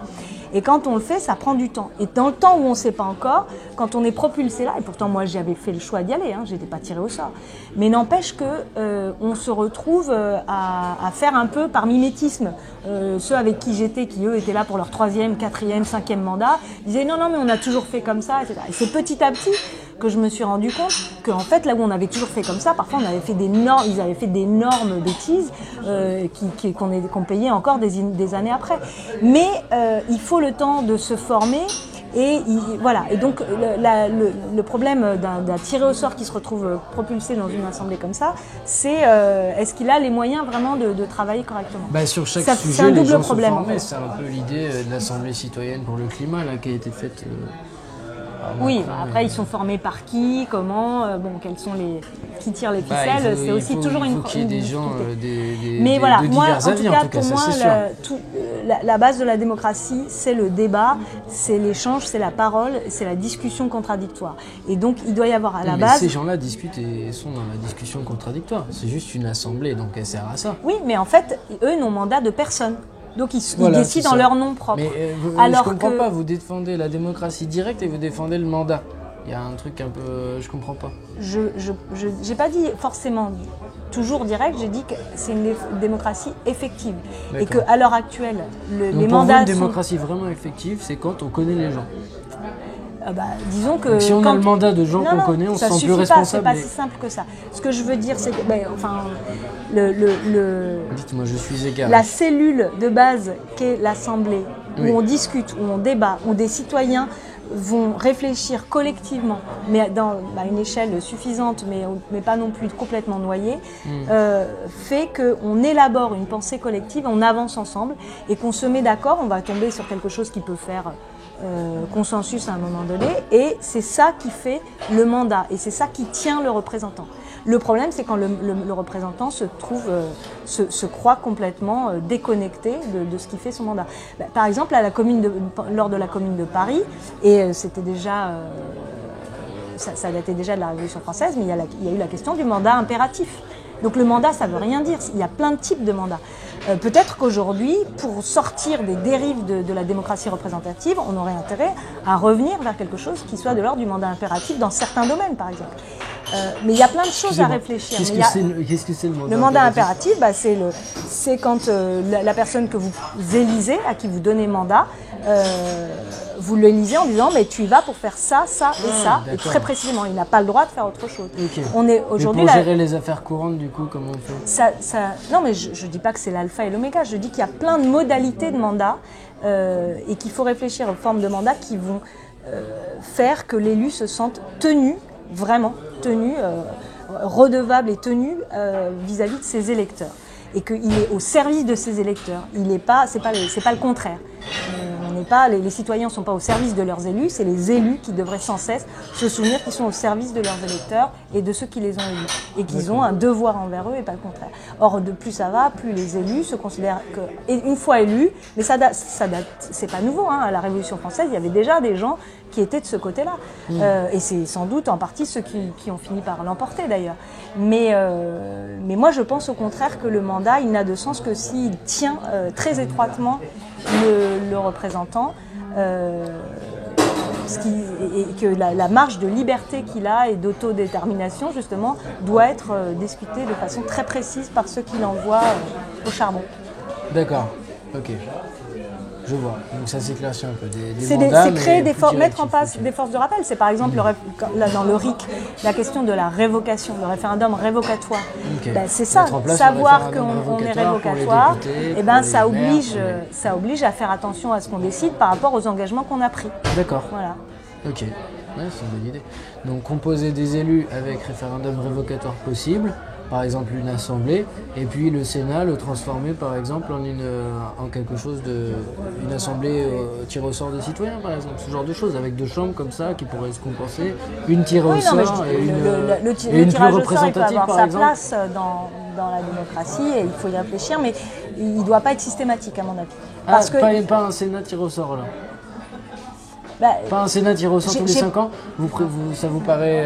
Non, moi le tirage au sort vous paraît pas bon. D'office me semble pernicieux parce qu'in fine, en fait, ça fait des gens qui n'ont...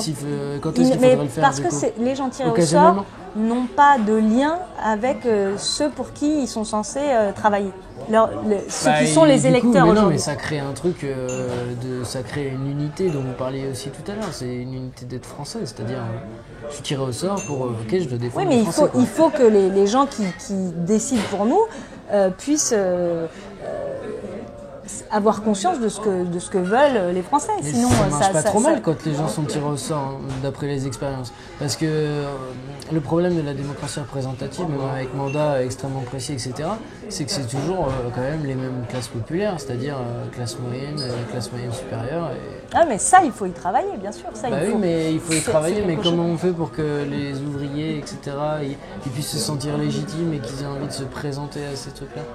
Par exemple, en permettant à chacun d'avoir du temps pour se consacrer à la politique sans que ça soit contradictoire avec gagner sa vie et avoir une vie de famille à côté. Mais oui, mais on sait bien que c'est les classes moyennes qui vont demander. Parce que c'est une question de culture.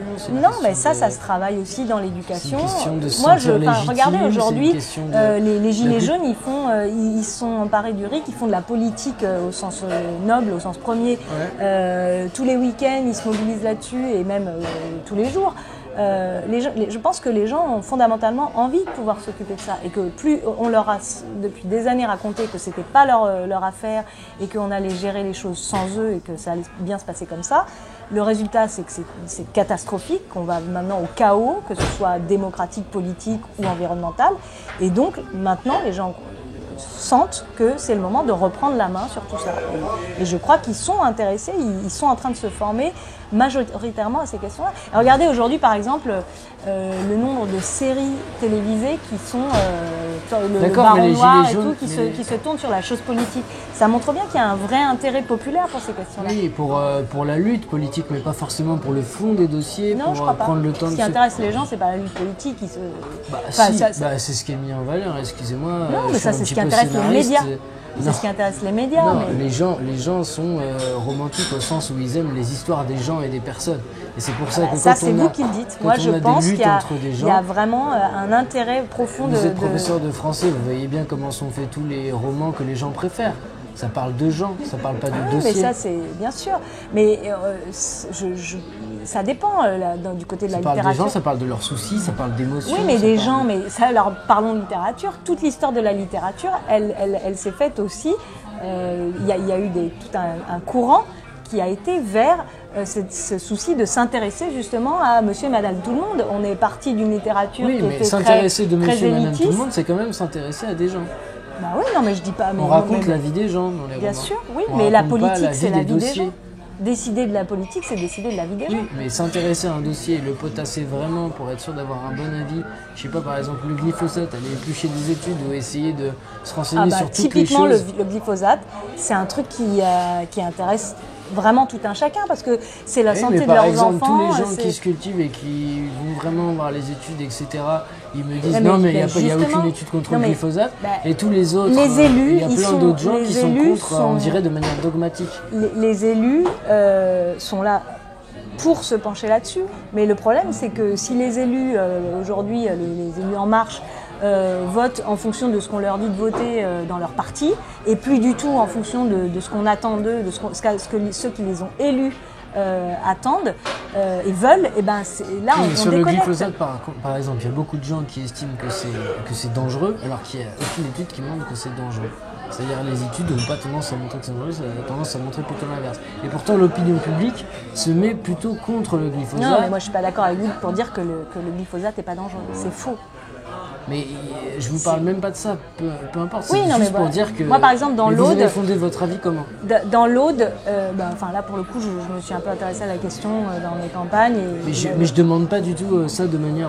Oui. Je me mets pas du tout au-dessus de vous. Moi, je me suis pas renseigné sur ce sujet.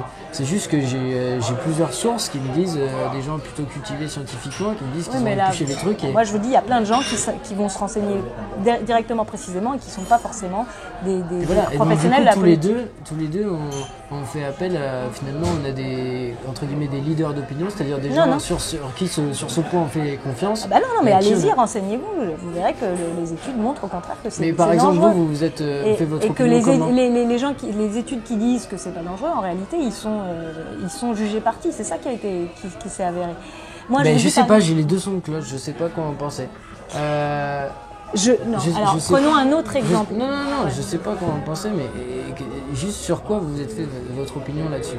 Est-ce que c'est vos amis militants qui pensent comme vous? Mais moi, je suis Comment vous avez fait pour avoir votre opinion là-dessus? C'est ça que je me demande. Je me suis renseignée, je suis allée voir. Quelle source? Là, je ne vais pas vous faire une bibliographie, mais je fais comme vous, je vais faire une recherche sur Internet, des articles, bien sûr, ouais. Des journaux. Reporter, par exemple, c'est un journal. Oui, mais il y a aussi un effet de bulle maintenant. C'est-à-dire qu'on va voir les médias qui sont d'accord avec nous. C'est ça aussi le problème. Moi, je pense que c'est moins compliqué que ce que vous avez l'air de dire. Il y a quand même des faits assez accessibles et objectifs qui permettent de se faire une idée. Je ferai une vidéo sur le glyphosate et je prendrai le temps de vraiment enquêter sur tout ça. Quel que soit le sujet, les gens aujourd'hui, et de toute façon, sur ces questions-là, il y a aussi en France quelque chose qui s'appelle le principe de précaution qui peut prévaloir. Mais le principe de précaution, d'accord, mais sauf qu'on n'a rien pour le remplacer actuellement, le glyphosate. Et là, Emmanuel Macron, je ne sais pas si vous avez entendu, aujourd'hui, j'ai cru comprendre qu'il disait qu'on allait arrêter en 3 ans. L'Europe disait 10 ans et nous, on avait réussi à négocier 3 ans. Et qu'en fait, ça n'allait pas être tenable parce qu'on n'a rien pour le remplacer. Emmanuel Macron, à chaque fois qu'il fait des promesses positives, finalement, elles ne sont pas tenables. Vous avez remarqué depuis le début. Non, mais... Donc ça, il ne faut pas être surpris. Non, il y a des alternatives au glyphosate. Et le problème, c'est qu'il y a des lobbies extrêmement puissants derrière qui œuvrent jour après jour auprès des parlementaires, auprès du Parlement européen pour que on aille vers un maintien du glyphosate qui représente des mannes financières colossales. C'est d'abord ça le problème. Je ne suis pas assez renseigné sur ce point pour vraiment en débattre. C'est pour ça que je vous demandais juste vos sources et un jour je me renseignerai. Je pourrais en débattre vraiment. Je vous enverrai ce que j'ai, mais là, de tête, Mais ce qui m'intéresse là-dedans, vous voyez, c'est que sur un seul dossier, ça a l'air déjà d'être très complexe et de pouvoir occuper pas mal de journées. Et donc, ça paraît... je ne sais plus pourquoi je parlais de ça. C'était l'idée qu'il y ait des professionnels politiques.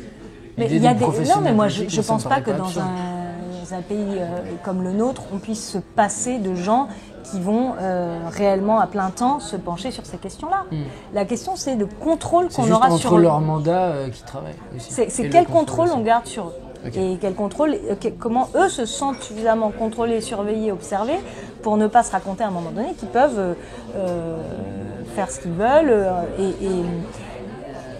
et déroger aux règles du bien commun, c'est tout. Okay.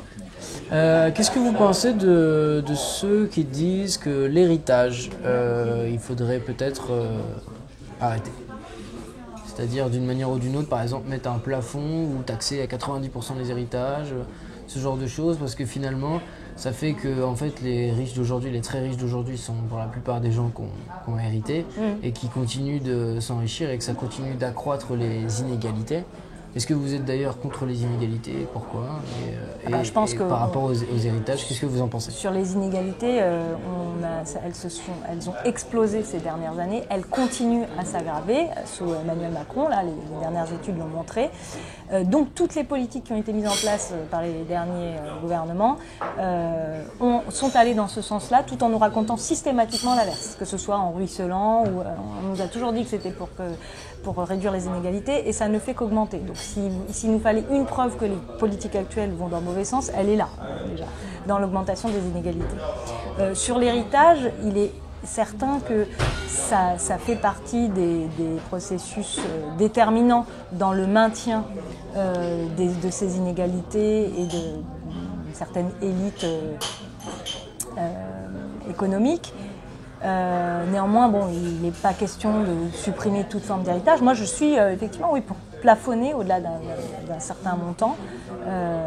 Je pense que... Non, je ne peux pas vous donner des chiffres là, ce serait absurde. Mais l'idée de plafonner... 10 millions, non, je ne veux même pas vous donner un ordre d'idée parce que c'est totalement amateur. Là. Il aurait fallu que je bosse, parce que ça se bosse un dossier. Quoi. Moi, je suis élue municipale. Avant le conseil municipal, on bosse les dossiers qu'on veut aborder. Là, je ne peux pas vous répondre sur tout à la fois. Mais sur l'idée de plafonner et de taxer les héritages au-delà d'un certain seuil. Il ne s'agit pas de mettre en difficulté des gens qui héritent de la maison familiale. Voilà, mais quand on a des actifs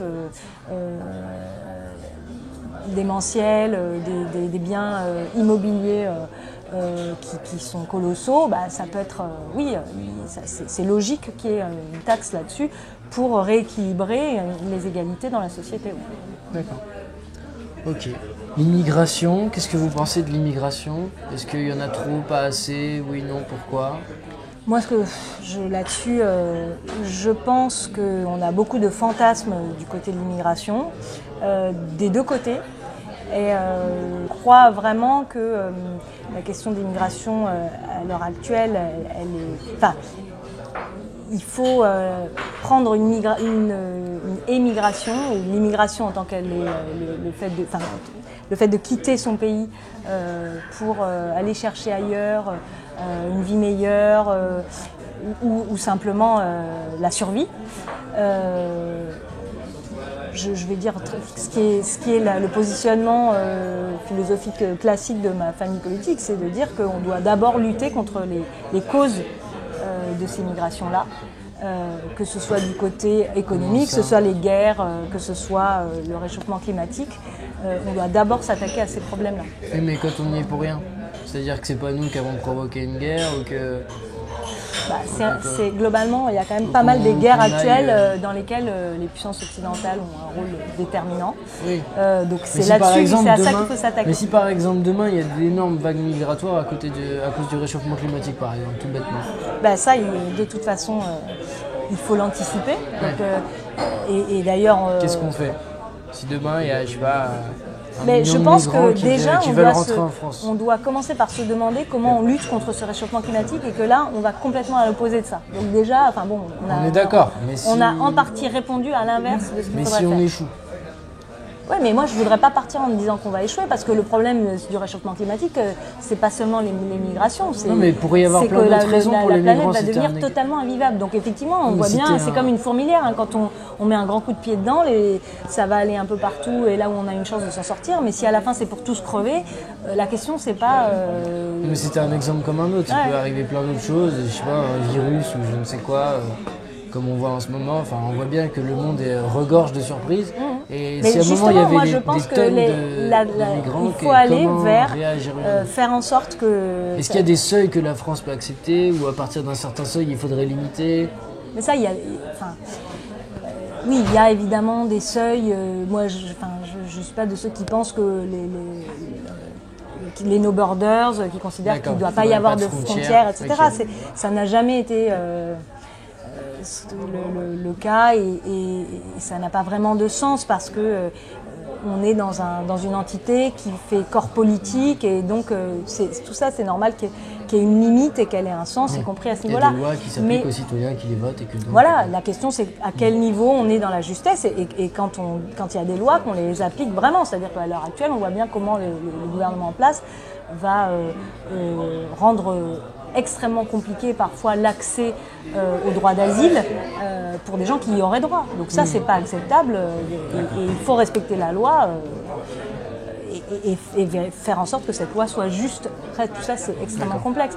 Mais vraiment, moi, je pense qu'il faut commencer par ne pas renoncer à faire en sorte que les gens puissent rester vivre là où ils veulent vivre. C'est-à-dire généralement dans leur pays. Oui. Mais ça, après, tout le monde est pour ça. Enfin, je veux dire, si on demande aux gens... Mais personne ne fait ce qu'il faut pour. Hein. Mais qu'est-ce que vous feriez pour? Non, mais je veux dire, il y a une attitude belliciste à l'heure actuelle au plan international. Moi, quand je vois que, par exemple, la France est complètement à la botte d'une Amérique de Trump. Qu'est-ce qui vous fait dire ça? L'OTAN, par exemple, c'est ça. C'est comment la France va servir de supplétif à la folie belliciste des États-Unis, a fortiori quand le président s'appelle Trump. Donc vous pensez à un exemple en particulier où la France, entre guillemets, aurait pas dû aller quelque part et qu'elle s'est sentie obligée parce qu'elle était dans l'OTAN? Toutes les guerres récentes au Moyen-Orient sont le fruit de ces processus-là. Ouais. Okay. Donc moi déjà, je pense que la France doit retrouver son indépendance en quittant l'OTAN. Ouais. Ok. Donc, et vraiment, le cas Trump devrait accélérer cette décision-là, parce qu'on a quand même affaire à un furieux. Bon, enfin, il est pas sur ce plan-là, il n'est pas le premier, hein, mais c'est pas en train de s'arranger, quoi. Voilà. Donc moi, me dire qu'on est à la botte des États-Unis sur les décisions, sur la politique internationale, ça me fait froid dans le dos. Ouais. Vous parlez de Trump, alors j'ai envie de parler de relations internationales justement pour terminer. Donc là, vous avez parlé pas mal donc on a parlé de réchauffement climatique et tout ça. En fait, on voit bien que les enjeux sont de plus en plus multinationaux, voire mondiaux, que ce soit pour le réchauffement climatique, que ce soit pour la pollution des mers avec des microplastiques de partout, voire même là on a découvert, je ne sais pas si vous avez entendu, des molécules de pesticides dans l'air ou des choses comme ça, dans l'atmosphère. On s'aperçoit vraiment que la plupart des enjeux sont en train de devenir mondiaux. Quelle politique internationale, que feriez-vous, jusqu'où par exemple, pour prendre un exemple très concret, jusqu'où seriez-vous prêt à aller pour contraindre un pays qui refuserait jusqu'au boutisme de réduire ses émissions de carbone par exemple. Imaginons qu'il y a un pays comme la Chine ou les États-Unis, alors que tous les autres deviennent bons élèves, arrêtent leurs émissions de carbone, eux continuent à fond et tout le monde va en pâtir. Est-ce qu'à un moment, on ne va pas assister à des guerres climatiques ? Et est-ce que c'est la pire chose à éviter ou est-ce qu'il faut le vouloir ? Enfin, jusqu'où peut-on aller pour les contraindre ? Je pense que ce qui doit contraindre un gouvernement, c'est d'abord son propre peuple. Et que vous parlez des émissions carbone, typiquement, aucun peuple n'a intérêt à ce que son pays soit émetteur à outrance de gaz carbonique. Pourtant, les États-Unis, ils ont quand même élu Trump qui est climato-sceptique. Oui, non, mais il faut voir comment le processus se met en place et pourquoi ils en arrivent à ce genre d'extrémité. Comment la démocratie a pu être bafouée en amont pour qu'ensuite ce soit ces gens-là qui apparaissent comme les plus proches des intérêts du peuple. Je crois que justement, à l'heure actuelle, ceux qui se présentent comme des sociodémocrates ont pu contrevenir aux principes élémentaires de la démocratie.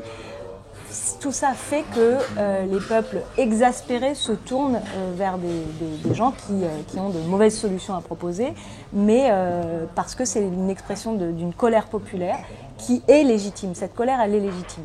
Et que c'est pas en disant que tous ces gens-là sont des fachos et qu'on va régler le problème, qu'il faut pouvoir entendre cette colère et y répondre vraiment. Et personne ne fait ça. Enfin, je veux dire, là, à l'heure actuelle, c'est certainement pas Emmanuel Macron qui a répondu à la colère populaire. La preuve, à peine arrivé au pouvoir, il a déclenché un des plus grands mouvements populaires contre lui. Donc, on passe son temps à écraser la volonté populaire. On parlait des États-Unis, là. Non, mais c'est pareil, c'est le même problème. Et je pense que, quel que soit le pays, si vraiment le peuple, la population locale a les moyens de décider et de contraindre son gouvernement, et qu'il est correctement informé, éduqué, etc., on va vers des solutions vertueuses.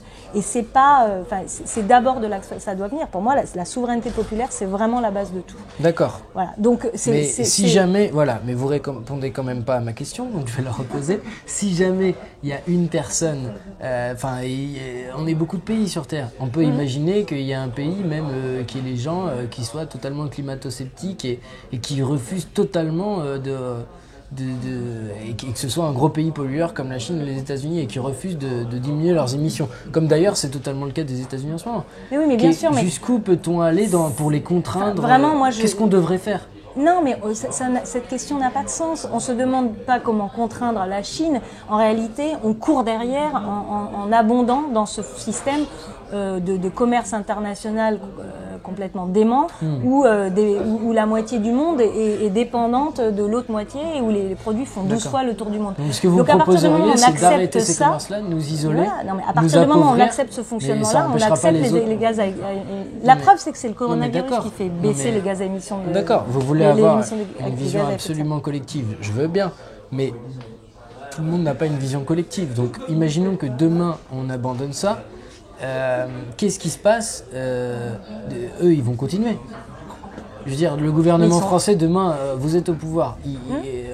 imaginons qu'on réduise nos émissions moi, drastiquement. Moi, je pense que les solutions, elles ne peuvent se décider que d'abord à un échelon national. C'est-à-dire que c'est là on peut avoir la main pour décider quelque chose. Mais d'accord, mais alors typiquement, là, c'est ce que j'essaie de vous montrer, c'est que moi, quand je vous disais que l'approche universaliste, pour moi, mon modèle, c'est encore une fois la Révolution française, c'est-à-dire la Révolution se fait dans un pays et elle va ensuite servir de modèle et faire tache d'huile, mais pas dans la contrainte comme ça d'un pays sur un autre. Alors bien sûr, qu'il y ait des processus de régulation internationale, vous avez bien répondu. On attend que les pays changent de l'intérieur et on contraint pas les autres pays par la violence. Parce que sinon, non, mais parce qu'on voit qu'on n'a pas aucun exemple vraiment de contrainte extérieure qui a été vertueuse. D'accord. Voilà. Quand ça marche, c'est que c'est porté par le peuple.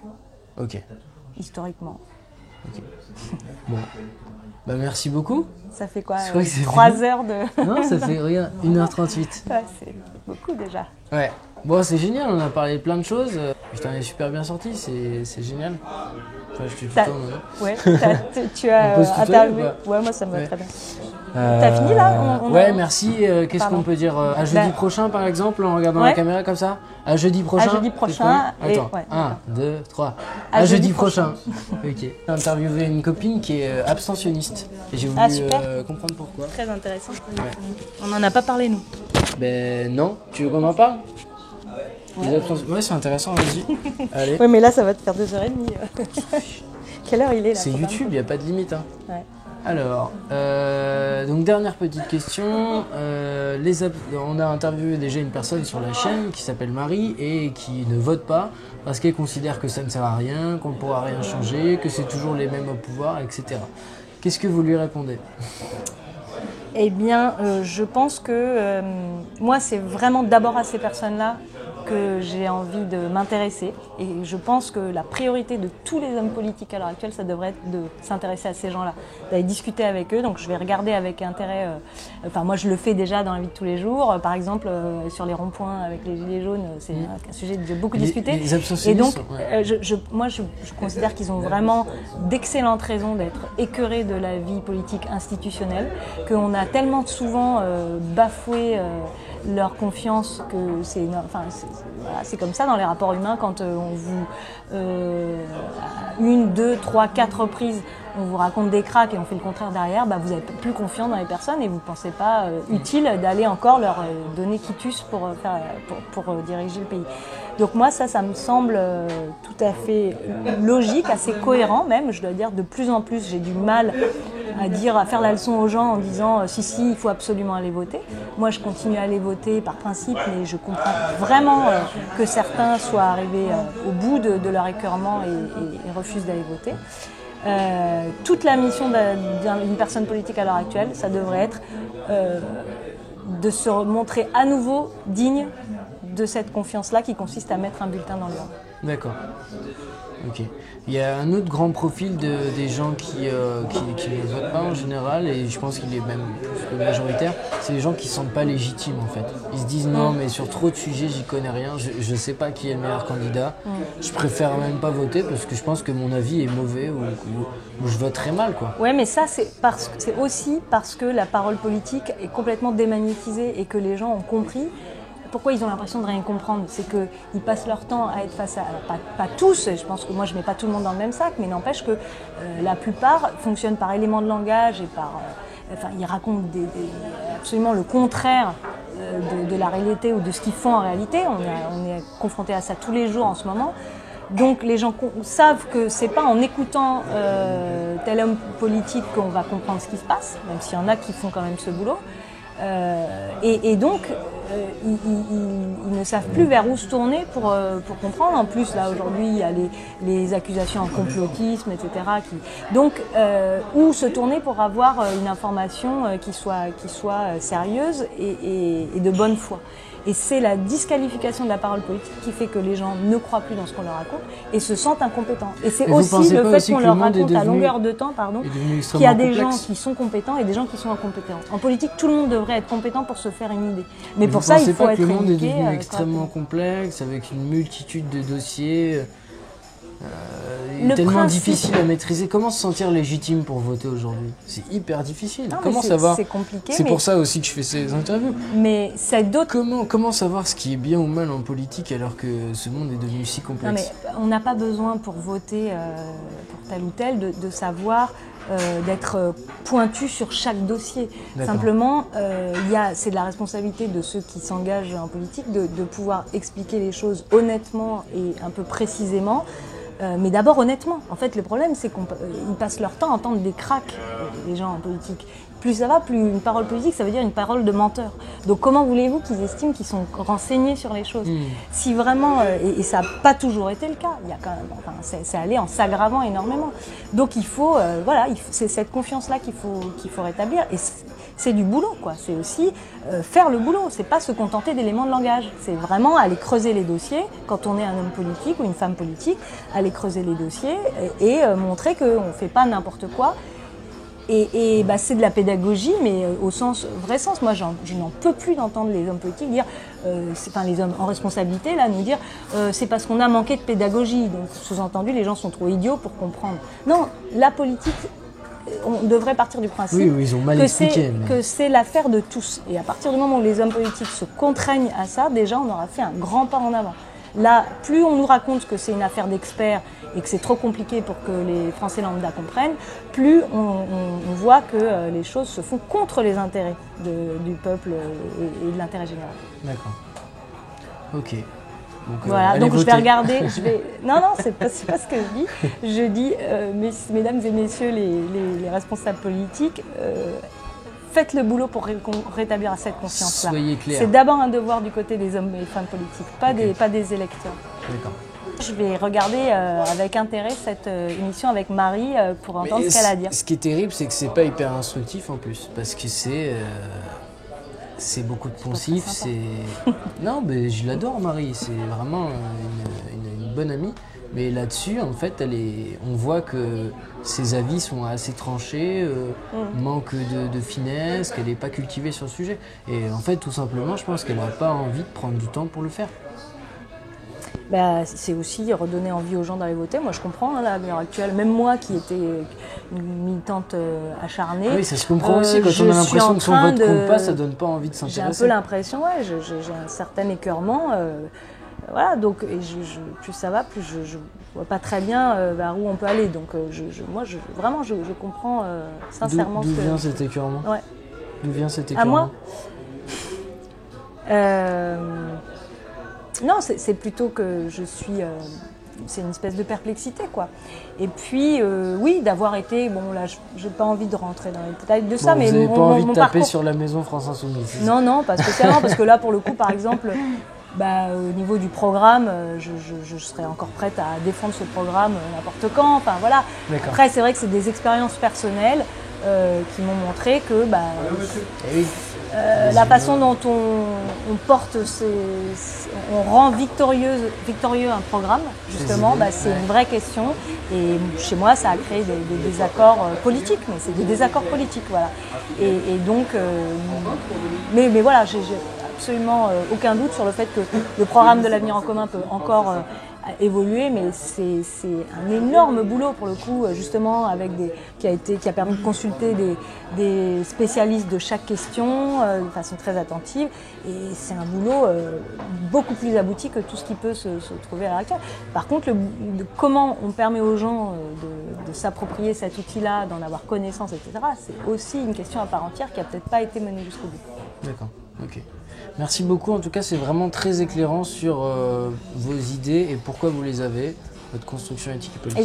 Et je rajoute juste parce que, j'ai quitté la France Insoumise et je me suis engagée dans une autre démarche qui s'appelle Les Constituants.